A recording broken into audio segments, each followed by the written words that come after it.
നമസ്കാരം. ശ്രീകൃഷ്ണ കഥാമൃതം ഭാഗം 672. ഓം ഗം ഗണപതയേ നമ. ഓം സം സരസ്വതേ സ്വാഹ. ഓം ശ്രീ ഗുരുഭ്യോ നമ. ഓം ശ്രീ രംഗനാഥശർമ്മണേ നമ. നാരായണ നാരായണ നാരായണ നാരായണ നാരായണ നാരായണ നാരായണ നാരായണ നാരായണ നാരായണ നാരായണ. ഓം ശ്രീകൃഷ്ണാർപ്പണമസ്തു. ഓം ശ്രീകൃഷ്ണായ പരബ്രഹ്മണേ നമ. ഓം ശ്രീകൃഷ്ണായ പരമാത്മനേ നമ. ഹരേ രാമ രാമ രാമ ഹരേ ഹരേ. ഹരേ കൃഷ്ണ കൃഷ്ണ കൃഷ്ണ ഹരേ ഹരേ. ശ്രീകൃഷ്ണ കഥാമൃതം ഭാഗം 672. 172 സർഗം ലീലാകാണ്ഡത്തിൽ സന്ദേശകഥനവും ശ്രീനാരദ ആഗമനവും.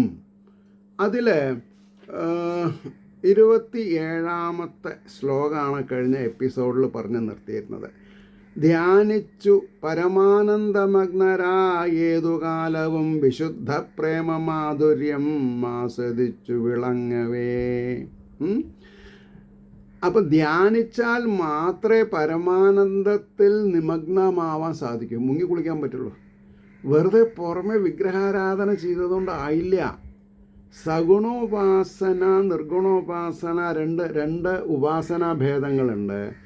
ഭഗവാൻ സഗുണത്തെ ആശ്രയിച്ച് സജ്ജനങ്ങളെ അനുഗ്രഹിക്കാനും ദുഷ്ടജനങ്ങളെ ശിക്ഷിക്കാനും വരുന്നു എന്നല്ലാതെ കണ്ട് നമ്മൾ സഗുണത്തിൽ ആരാധിച്ചിട്ട് കാര്യമില്ല. കാരണം ഭഗവാൻ നിരാകാരനാണ്.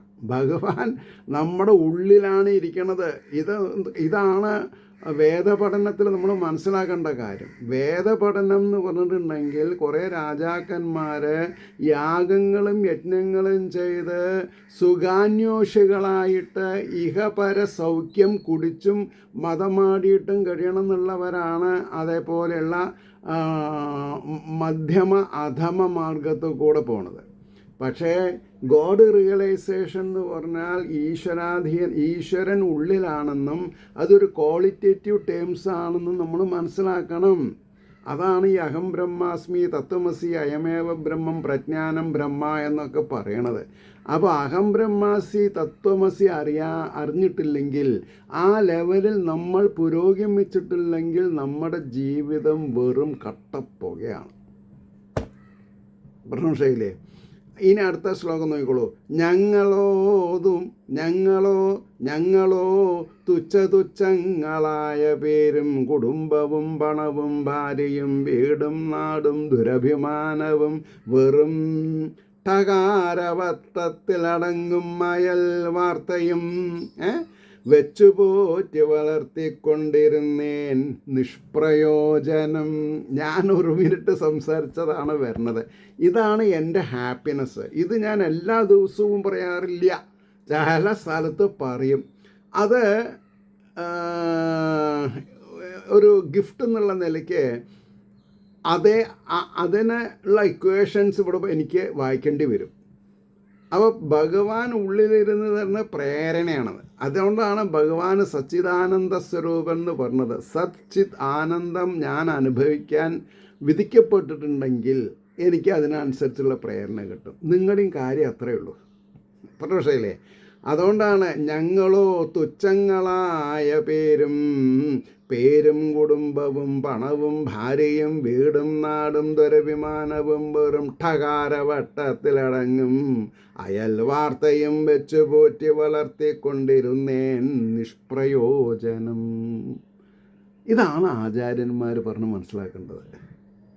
ഓരോ ശ്രോതാവും മനസ്സിരുത്തി പഠിക്കേണ്ടതും തന്നെയാണ്.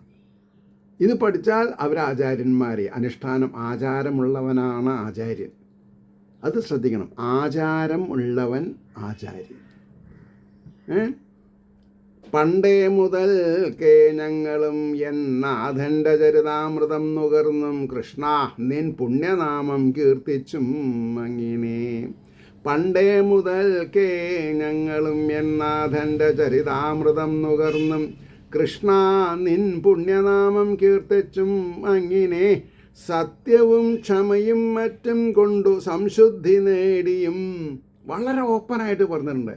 സത്യവും ക്ഷമയും മറ്റും കൊണ്ടു സംശുദ്ധി നേടിയും നിൻ തൃപ്പദാംബുജധ്യാനം പരിശീലിച്ചും ഊഴിയിൽ.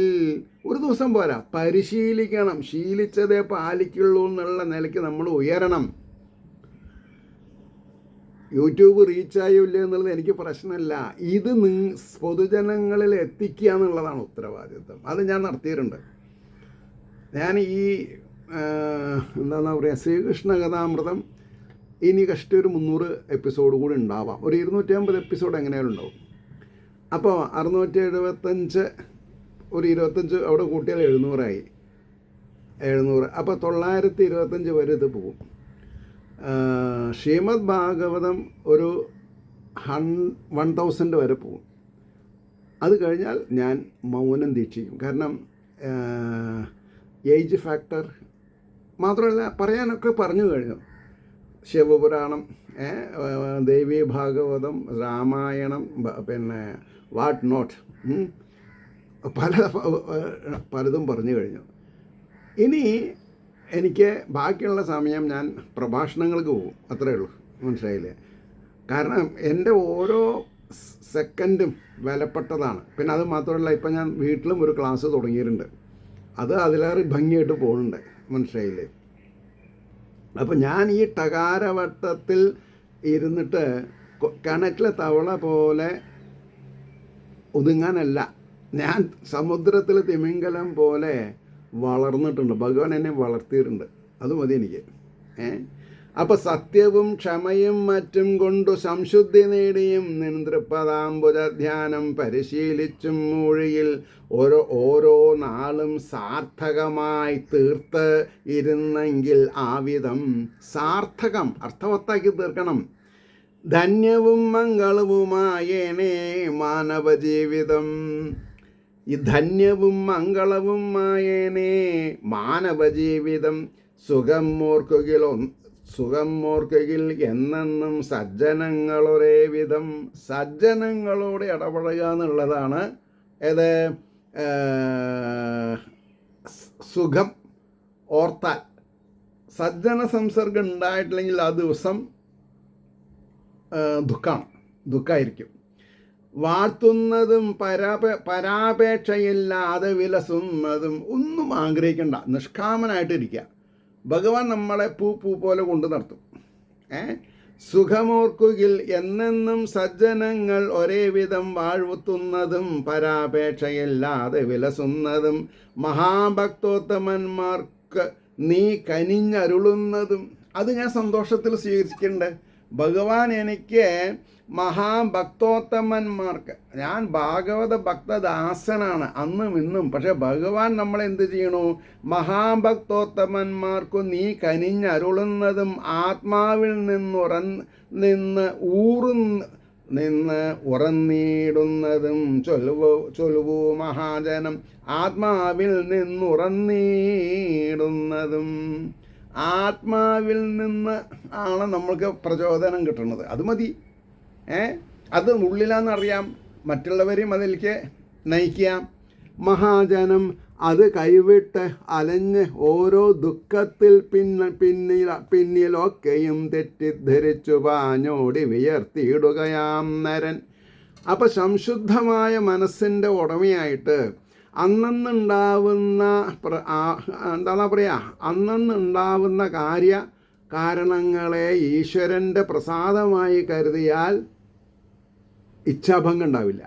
നേരെ മറിച്ച് എനിക്ക് എന്തുകൊണ്ട് ഇന്ന് ഇങ്ങനെ വന്നു എന്ന് ചോദിച്ചാൽ ഇച്ഛാഭംഗമായി.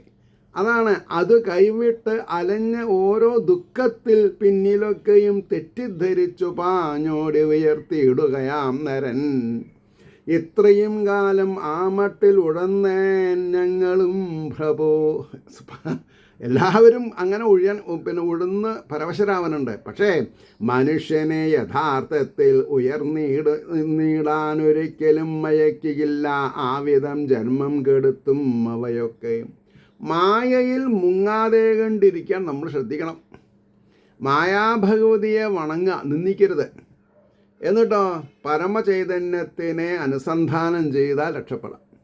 പരമചൈതന്യം എവിടെയായിരിക്കണത്? അവരവരുടെ ഉള്ളിൽ. എത്രയോ കാലം തുടർച്ചയായിട്ടും ഹാർഡ് ഏൺഡ് മണി ചെലവാക്കിയിട്ട് അവിടെയും ഇവിടെയും ദർശനം ചെയ്തു എന്ന് പറയുന്നതിൽ അർത്ഥമില്ല. ദർശനം ചെയ്യേണ്ടത് അവരവരുടെ ഉള്ളിലുള്ള ചൈതന്യത്തിനെയാണ്. അപ്പോൾ അയക്കില്ല ആവിധം ജന്മം കെടുത്തും അവയൊക്കെയും വലിച്ചെറിഞ്ഞു നല്ലോർതൻ വാഗ്മാതിരി നുകർന്നുടൻ. ഇതാണ് ഞാൻ പറഞ്ഞത്, ഇത് എൻ്റെ നിയോഗമാണ്. ഈശ്വരനെ പറ്റിയിട്ടുള്ള മധുവാണികൾ മറ്റുള്ളവരിൽ എത്തിക്കുക. വലിച്ചെറിഞ്ഞു നല്ലോർതൻ വാഗ്മാതിരി നുകർന്നുടൻ പേർ കേട്ട പുണ്യവാന്മാരെ പോലെ തന്നെ ജഗത്തിൽ. പേർ കേട്ട പുണ്യവാന്മാരെ പോലെ തന്നെ ജഗത്തിൽ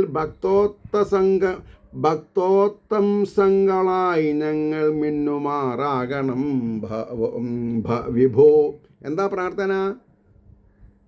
ഭാഗവത ഭക്തദാസനിൽ നിന്ന് ഭക്തോത്തമത്തിൽ സത്തായിരിക്കണം. ഭക്തോത്തമന്മാരിൽ അഗ്രഗണ്യനാക്കാൻ ഞങ്ങളെ സഹായിക്കണം, അനുഗ്രഹിക്കണം, പ്രേരണ തരണം. മധുപാനം ചെയ്ത് മത്സ്യമാംസാദികൾ കഴിച്ച് ആഷ് ചെയ്ത് ജീവിക്കണമെങ്കിൽ ഇത് പറ്റില്ല. കാരണം എന്താ? ഈശ്വരന് തമോ ഗുണം രജോ ഗുണം ഇഷ്ടമല്ല. ഈശ്വരനെ അറിയാൻ സാത്വിക ഗുണം തന്നെ വേണം. സത്വവാൻ സാധുവാദം രണ്ടാണ്. സത്വാനാവണം, സാധുവാദം ചെയ്യണം. ഇനി തൊട്ടെങ്കിലും മായാബന്ധത്താൽ ഞങ്ങൾ മാധവ നശിക്കായവതിന് ആ മട്ടൊന്ന് അരുളേണം അനുഗ്രഹം. ഇതുവരെ എത്തി ഞങ്ങളെവിടെ എത്തിയിട്ടില്ല. എന്നാൽ ഞങ്ങൾ കുറേ കാലം നിഷ്ഫലമാക്കിയിട്ടുണ്ട്.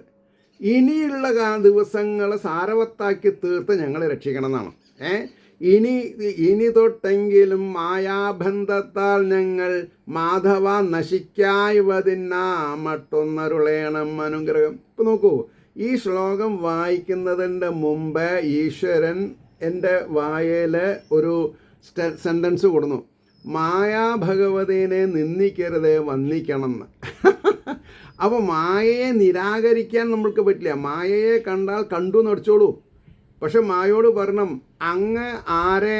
അങ്ങയുടെ നിയന്താവാരാ, നിയാമകനാരാ? ഈശ്വരനാണ്. ആ ഈശ്വരനാണ് എൻ്റെ ഉള്ളിലുള്ളത്. അതുകൊണ്ട് ഞാൻ അറിവില്ലായ്മ കൊണ്ട് എന്തെങ്കിലും ലൗകിക വാസനങ്ങൾ ചെയ്തിട്ടുണ്ടെങ്കിൽ ഞങ്ങളെ ശിക്ഷിക്കരുതേ, ഞങ്ങളെ രക്ഷിക്കണേ എന്നാണ് പറഞ്ഞത് താല്പര്യം. അപ്പോൾ നശിക്കാവതിന് ആ മട്ടൊന്നരുളേണം അനുഗ്രഹം. ബലവാനാം ജരാസന്ധൻ ബന്ധിച്ചാൻ ഞങ്ങളെ പ്രഭോ. ജരാസന്ധ ഭൂപാലൻ ഞങ്ങളെ ഓരോരുത്തരെയും കാരാഗ്രഹത്തിൽ ഇട്ടിട്ടുണ്ട്. അത് എത്രയാണെന്ന് അവിടെ പറയുന്നുണ്ടായി. 20,000 രാജാക്കന്മാരെ. ആ 20,000 രാജാക്കന്മാരുടെ ദൂതനായിട്ടാണ് ഒരു ബ്രാഹ്മണൻ വന്നിട്ടുള്ളത് ഒരു ഭാഗത്ത്. വേറൊരു ഭാഗത്ത് നാരദര് ധർമ്മപുത്രർക്ക് രാജസൂയയാഗം ചെയ്യാനൊരാഗ്രഹമുണ്ട്. ഇങ്ങനെ 2 ആഗ്രഹം, 2 പെറ്റീഷൻസ് അല്ലെങ്കിൽ 2 സംഗതികൾ തീർപ്പാക്കാൻ ഈശ്വരൻ്റെ മുമ്പിൽ വന്നെന്നാണ്. അപ്പോൾ ഇനി ചോദിക്കും, ഈശ്വരൻ ശ്രീകൃഷ്ണൻ ഉദ്ധവരോട് ചോദിക്കും, ഉദ്ധവ അങ്ങാണ് എൻ്റെ മന്ത്രി, പറയൂ ഞാൻ എന്ത് ചെയ്യണമെന്ന്. അപ്പോൾ അദ്ദേഹം ഒരു ചിരിക്കും, എല്ലാം അറിയുന്ന അങ്ങ് എൻ്റെ മന്ത്രിസ്ഥാനത്തിലുണ്ട് എന്നുള്ളത് മറ്റുള്ളവരെ ബോധിപ്പിക്കാൻ വേണ്ടി എന്നോടൊരു ചോദ്യം ചോദിച്ചതാണിത് എന്നല്ലേ. അതാണ് എൻ്റെ ശരി. അപ്പം എന്തായി? ബലവാനാം ജരാസന്ധൻ ബന്ധിച്ചാൻ ഞങ്ങളെ പ്രഭോ. ഞങ്ങൾ തൻ കർമ്മപാശം താനുടൻ പൂണ്ടുള്ളതാണവൻ. ഞങ്ങൾ തൻ കർമ്മപാശം താൻ ഉടൽ പൂണ്ടുള്ളതാണവൻ. അതിൽ ഞങ്ങൾ ജരാസന്ധനെ കുറ്റം പറയണില്ല ഭഗവാനെ. കാരണം ഞങ്ങളുടെ കർമ്മപാശം, കർമ്മത്തിൽ നിന്ന് ഉൽപ്പന്നമായ പാശം, അത് അവൻ്റെ കയ്യിൽ പെട്ടു. ഇനി അവനിൽ നിന്ന് ഞങ്ങളെ രക്ഷിക്കണം. ഞങ്ങൾ കർമ്മപാശം, അതായത് പ്രവൃത്തി മാർഗം മാറി നിവൃത്തി മാർഗത്തിൽ ഇരുന്നോളാന്ന പ്രാർത്ഥന. ഇത് ആദ്യം 6, 8, 10, 12 ആ സ്റ്റേജിൽ നമ്മൾക്ക് സ്വബോധം തന്ന് രക്ഷിക്കാൻ മാതാപിതാക്കൾക്കോ അല്ലെങ്കിൽ അതാത് ഗ്രാമത്തിലെ സമൂഹത്തിലെ ഉന്നതനോ ഒരു ഗുരുനാഥനുണ്ടായാൽ കാര്യം നന്നായി. അപ്പോൾ അവർ പറഞ്ഞ് മനസ്സിലാക്കി തരണം. അപ്പോൾ 17 കുറി തോറ്റും ഇന്നിതാ ജയമത്തനായി അനന്തവീരനാമായാമർത്യ എന്നെ മറന്നവൻ. അവൻ 17 പ്രാവശ്യം 23 അക്ഷൗഹിണിപ്പട വീതം 17 പ്രാവശ്യം വന്ന് അവൻ ജയിച്ചു എന്നാണ് അവൻ പറഞ്ഞത്. കാരണം അങ്ങ് അവനെ കൊല്ലാതെ കണ്ട് വിട്ടിട്ടുണ്ട്. കാരണം എന്താ, കൊല്ലാതെ കണ്ട് വിട്ടാലേ ഇനി ബാക്കിയുള്ള ചതുരംഗ സേനകളായിട്ട് വരുള്ളൂ. ആ ബുദ്ധി അവന് അറിയണില്ല. എങ്ങനെയായാലും അവനെ നിഹനിക്കണം, ഞങ്ങളെ രക്ഷപ്പെടുത്തണം. അനന്തവീരനാം മായാമർത്യ എന്നെ മറന്നവൻ. ഭഗവാൻ ആരാ? വീരനാം മായാമർത്യൻ. മായയെ ഉപോത്ഫലകമായിട്ട് മർത്യവേഷം മനുഷ്യനായിട്ട് പറഞ്ഞിട്ടുള്ളതാണ് അങ്ങ് ശ്രീകൃഷ്ണൻ. അങ്ങ് ഭഗവാനാണ്. അങ്ങ് സഗുണത്തിൽ വന്നിട്ടുള്ളത്. കാരണം ബ്രഹ്മത്തിന് പ്രകടമാവാൻ ഒരു ശരീരം വേണം, അല്ലെങ്കിൽ ബ്രഹ്മം സർവജ്ഞയുണ്ട്. ഇപ്പോൾ ഈ ഗുരുവായൂർ എന്നൊക്കെ പറഞ്ഞത് ഒരു വിഗ്രഹം വയ്ക്കുമ്പോൾ നമ്മുടെ മനസ്സിലെ പ്രതിബിംബം അതിൽ വീഴുമ്പോഴാണല്ലോ നമ്മൾക്ക് അത് വിഗ്രഹമാണെന്നുള്ളത് അറിയേണ്ടത്, കൃഷ്ണനാണെന്നുള്ളത് അറിയണത്. അതാ അത്രയും. നിൻ പാദഭക്തരെന്നോർത്ത് ഈ ഞങ്ങളോട് എത്രയും ഖലൻ. ആരെ? ഈ ജരയാൽ ബന്ധിക്കപ്പെട്ട ജരാസന്ധൻ ഞങ്ങളോടെത്രയും ഖലൻ വൈരം കാട്ടുന്നു. വിശ്വേശ്വരൻ കനിയേണം ഇതോർത്തുടൻ. അവൻ ഞങ്ങളെ ഉപദ്രവിക്കുന്നുണ്ട്, ശാരീരികമായിട്ടും മാനസികമായിട്ടും. അവൻ ഖലൻ, ദുഷ്ടൻ, ഞങ്ങളെ ഉപദ്രവിക്കുന്നുണ്ട്. അത്യന്ത ദുഃഖമാണ് ഞങ്ങൾ കാരാകാരത്തിൽ ഈ വിധം. അതായത് അത്യന്ത ദുഃഖമാണ് ഞങ്ങൾക്കെന്നാ. 20,000 രാജാക്കന്മാരും പരസ്പരം പഴിചാരല്ല, പരസ്പരം അവരുടെ ദുഃഖത്തിനെ മാറ്റണം, സംസാരിക്കുകയാണ്. കാരാകാരത്തിലെ വിധം ശ്രീമുഖം കാണുവാനുള്ളിൽ കാത്തുവാഴുകയാം പ്രഭോ. അങ്ങ് എങ്ങനെയെങ്കിലും ഇവിടെ വന്ന് ഞങ്ങളെ രക്ഷപ്പെടുത്തണം. അങ്ങയുടെ ശ്രീമുഖം കാണാൻ ഞങ്ങൾക്ക് താല്പര്യമുണ്ട്. ഈ വണ്ണം ഒട്ടേറെ വിനീതനായ നൃപാലദൂതൻ തൊഴുതോതി നിൽക്കവേ. ഇങ്ങനെ ഈ വണ്ണം ഒട്ടേറെ വിനീതനായി, വളരെയധികം വിനീതനായ നൃപാലദൂതൻ തൊഴുതു നിൽക്കവേ മഹാസദസ്സിങ്കൽ അണഞ്ഞുമിന്നിത്തിളങ്ങി വീണാധരമാം മുനീന്ദ്രൻ. ഇദ്ദേഹം പറഞ്ഞു നിർത്തി. അപ്പോഴേക്കും അതാ രണ്ടാമതൊരു സൂര്യൻ ഉദിച്ച് ദ്വാരകാരാജധാനിയെ പ്രാപിക്കുന്ന പോലെ അവിടെ ആരെത്തി? നാരദമുനി എത്തിയെന്നാണ്.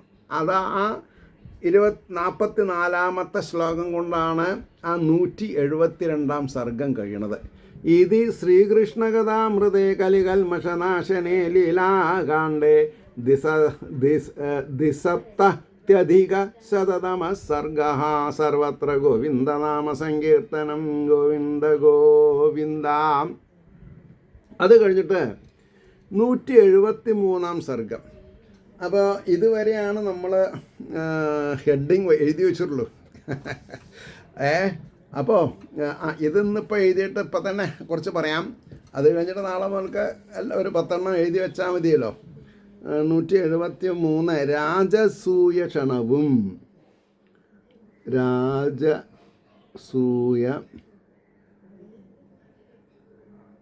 ക്ഷണവും എവിടുന്ന്? ധർമ്മപുത്രർ അവിടുന്ന്. ഉദ്ധവനോടുള്ള ചോദ്യവും. ഉദ്ധവരോടുള്ള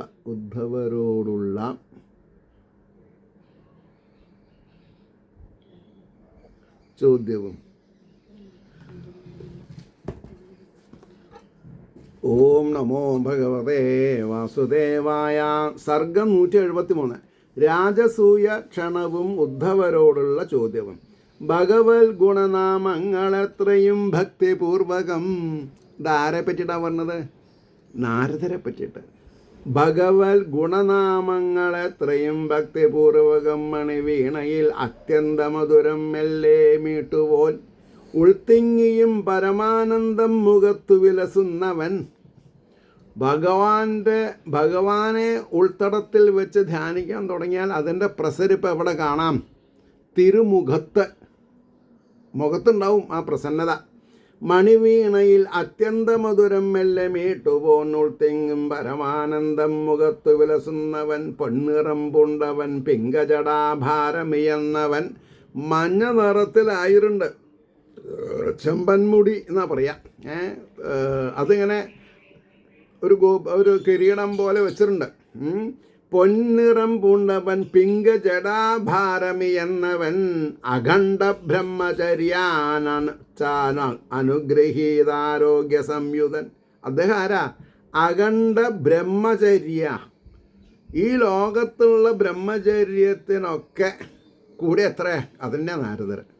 മാത്രമല്ല അനുഗ്രഹീത ആരോഗ്യ സംയുതൻ. ഭഗവാൻ എന്തിനാ അനുഗ്രഹിച്ചിട്ടുണ്ട്? എല്ലാ ദിവസവും ഒരുപോലെ ആയുരാരോഗ്യമുള്ള ആളാണ്. കാരണം എന്താ?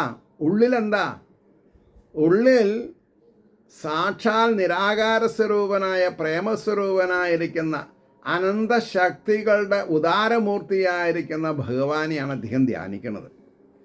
അപ്പോൾ ഭഗവാൻ എന്തൊക്കെ ഗുണങ്ങളുണ്ടോ അതൊക്കെ നാരദർക്കുണ്ട്. അതുകൊണ്ടാണ് രുദ്രാക്ഷ തുളസി മാല വിഭൂഷിത കളേവരൻ. രുദ്രാക്ഷ തുളസി, കാരണം രണ്ട് ശൈവവും ഉണ്ട് വൈഷ്ണവും ഉണ്ട്, രണ്ടും ഒന്നാണ്, അത് മനസ്സിലാക്കണം. രുദ്രാക്ഷ തുളസി മാല വിഭൂഷിത കളേബരൻ പാർത്തട്ടിലേവനും പ്രാതസ്മരണീയ പദാംബുജൻ. നാരായണ നാരായണ എന്ന് ഉണർന്ന ഉടനെ ചമ്പ്രം മണിഞ്ഞിരുന്ന്, ഉറക്കത്തിൽ നിന്ന് നീക്കുമ്പോൾ തന്നെ ചമ്പ്രം മണിഞ്ഞിരുന്ന് നാരായണ നാരായണ നാരദരെ നമസ്കാരം എന്നുകൂടി പറയാനുള്ള ഔചിത്യം നമുക്കുണ്ടായി, നമ്മൾ രക്ഷപ്പെട്ടു. നാരായണ എന്ന ശബ്ദത്തിൻ്റെ മാഹാത്മ്യം തന്നെ നാരദർക്കുണ്ട് എന്നുള്ളത് നമ്മൾ മനസ്സിലാക്കിയാൽ മതി. അതാണ് പാർത്തട്ടിലേവനും പ്രാതസ്മരണീയ പദാംബുജൻ. ഭക്തിതൻ പരമാചാര്യൻ, ഭക്തിയുടെ പരമാചാര്യനാണ് നാരദർ. അപ്പോൾ പറഞ്ഞു ഭക്തിതൻ പരമാചാര്യൻ ആവിധം ബ്രഹ്മനന്ദനൻ, ബ്രഹ്മാവിൻ്റെ മാനസപുത്രനാണ്.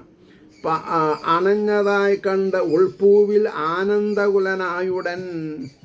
ഭഗവാനെ സംബന്ധിച്ചിടത്തോളം നാരദരെ കാണാന്ന് പറഞ്ഞാൽ രുക്മിണീനേക്കാൾ ഇഷ്ടമാണ്. എന്താ അങ്ങനെ പറഞ്ഞത്? രണ്ട് തരത്തിലാണെന്ന് മാത്രം മനസ്സിലായോ? മഹാലക്ഷ്മിയോടുള്ള ആനന്ദം, പരമാനന്ദം തന്നെയാണ് സർവ ഐശ്വര്യങ്ങളുടെ നിധിയായിരിക്കുന്ന നാരദരോട്. അപ്പോൾ പറഞ്ഞു അണഞ്ഞതായി കണ്ട ഉൾപ്പൂവിൽ ആനന്ദാകുലനായുടൻ സർവലോകേശ്വരനെണീറ്റ് എതിരേറ്റു മുനീന്ദ്രനെ. സർവലോകേശ്വരനായിരിക്കുന്ന സാക്ഷാൽ ശ്രീകൃഷ്ണൻ എണീറ്റ് ആദരപൂർവം നാരദ മുനിയെ സ്വീകരിച്ചു എന്നാണ് പറഞ്ഞത്. എതിരേറ്റു മുനീന്ദ്രനെ നമസ്കരിച്ചു പൂജിച്ചാൻ. ഏവരും കാൽക്കൽ വീഴവേ. എല്ലാവരും തുരുന്നങ്ങനെ നാരദരെ നമസ്കരിക്കണം. നമസ്കരിച്ചു പൂജിച്ചാൻ ഏവരും കാൽക്കൽ വീഴവേ. ആവിധം ദേവദേവേശൻ ചെയ്തതോർ തൊട്ടു ലജ്ജയും.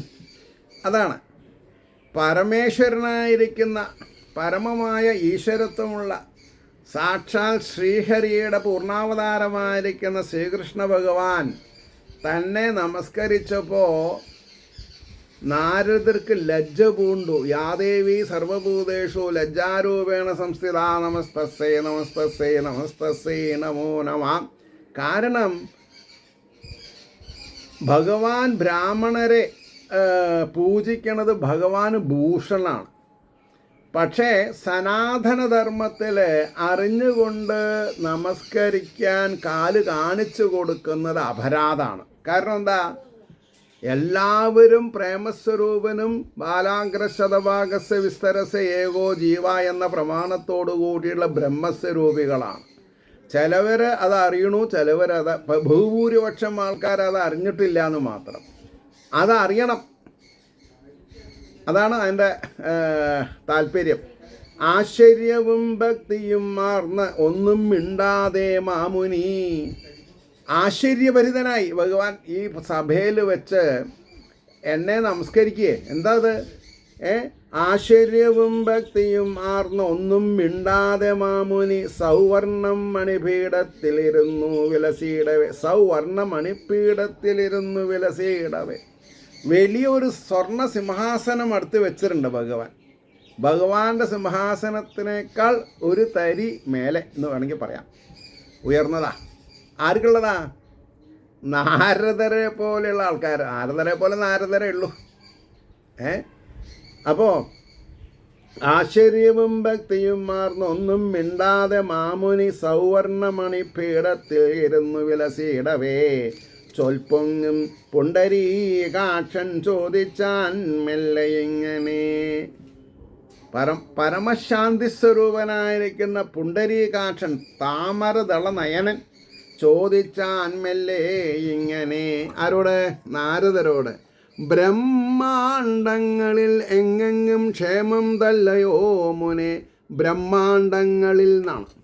ഇതേപോലെയുള്ള ബ്രഹ്മാണ്ടങ്ങൾ അനവധിയാണ്. ഭഗവാന്റെ വിരാട് സ്വരൂപ വർണ്ണനത്തിൽ പറയണു, ഭഗവാന്റെ ഓരോ രോമകൂപങ്ങളിലും ഓരോ ബ്രഹ്മാണ്ടങ്ങളാണ്.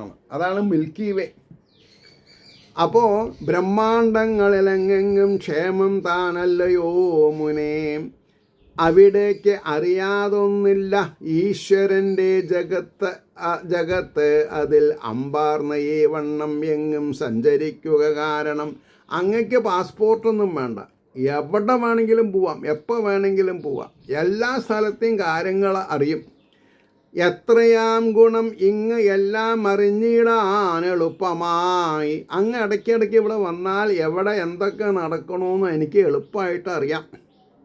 ഭഗവാൻ പറയാം, എത്രയാം ഗുണം ഇങ്ങ് എല്ലാം അറിഞ്ഞിടാൻ എളുപ്പമായി. കുന്തീസുതന്മാർ ഇന്നിപ്പോൾ എന്താണ് ഓർപ്പത്? ഭഗവാനോട് എന്താണ് നാരദർ പറയാൻ പോണത് എന്നുള്ളത് ആർക്കറിയാം? ഭഗവാൻ അറിയാം. അപ്പോൾ ഭഗവാൻ അതന്നെ ചോദിച്ചു. കുന്തീസുതന്മാരിന്നിപ്പോൾ എന്താണ് ഓർപ്പത്? അതൊന്നു ഞാൻ അറിവാൻ ആഗ്രഹിക്കുന്നേൻ അരുളേണം മഹാമതേ. നോക്കൂ, ശ്രീകൃഷ്ണൻ എന്നുള്ള വാക്കിൻ്റെ ഔന്നിത്യം മനസ്സിലാക്കാൻ ഇങ്ങനെയുള്ള ശ്ലോകങ്ങൾ മതി.